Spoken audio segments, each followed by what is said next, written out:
時間切れというか、もう何もかもバッテリーも何もかもなくなりました。はい。Y30 のね、エンジンスワップ計画、今日から始めたんやけど、まずは、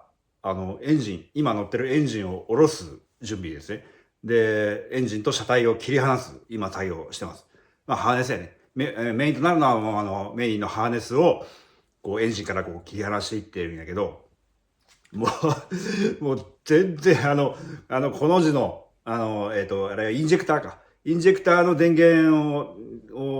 のやつがね、こう、もう狭いところでこの字のやつを外さないかんないけど、もう、2本は、まあ、取ったんやけど、もう、あとは、こっちとか、もう全然取れないんで、もう、引きちぎりました。はい。まあ、もう、使うこともないんで、あっちの、もう一個の方のメインのハーネスと入れ替えるんで、もうカプラーもね、もうパキパキで、おそらく再利用できんやろうから、まあ、あの辺はね、多分、交換部品があるんじゃないかなと思うんやけど、まあ、プラスとマイナス2本だけなんで、まあ、そんなにね、問題はないんやけど、あとは、まあ、エアコンとか、今ちょっと外して、エアコンのコンプレッサーね、外して、ラジエーター取って、あとはなんか、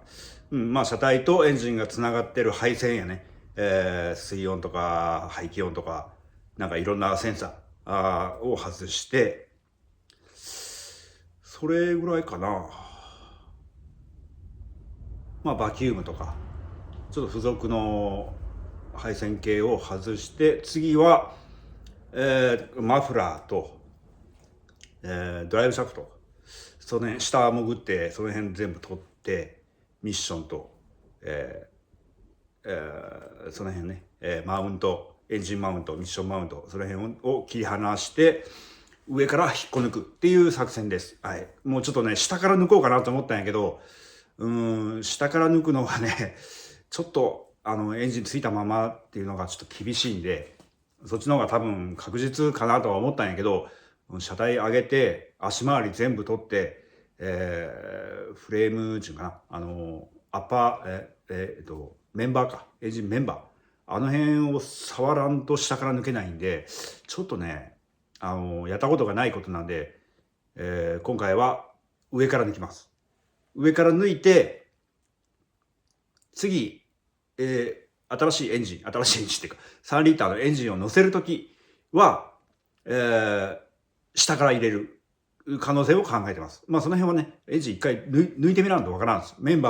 エンジンメンバーが2000と3000ではおそらく違うんじゃないかっていう予想があったんで、下から入れる予定やったんやけど、もし同じならもうそのまま上から乗っける感じになると思うし、メンバーが違ったら、エンジンメンバーがね、違ったら、エンジンを抜いた後に足回りとかメンバー全部取って、それから、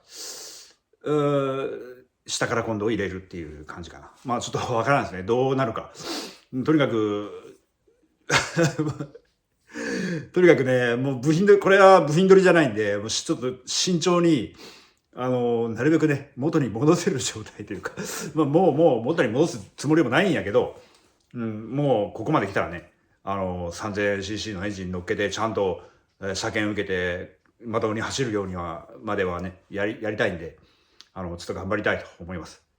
ちょっと気合は、だいぶ入ってるんやけど、なんかね、はい。かなり気合い入れてちょっと頑張ってるんで、時間経つのめちゃくちゃ早いんやけど、基本的にはもう作業には集中してるんで、撮影しながら喋るっていうことはあんまりしないです。もうどんどんカットで、要所要所ね、撮影して、後でつなげて、後で解説するっていう流れになると思います。もう今回はちょっと全然進んでませんけど、次回あたり、エンジンを引っこ抜く作業ができるんじゃないかなと思います。Y30 の、VIP 化、3リッター化、3000cc ターボ化、突き進めていきますので、クジラガレージ応援よろしくお願いします。はい。今日は以上となります。ありがとうございました。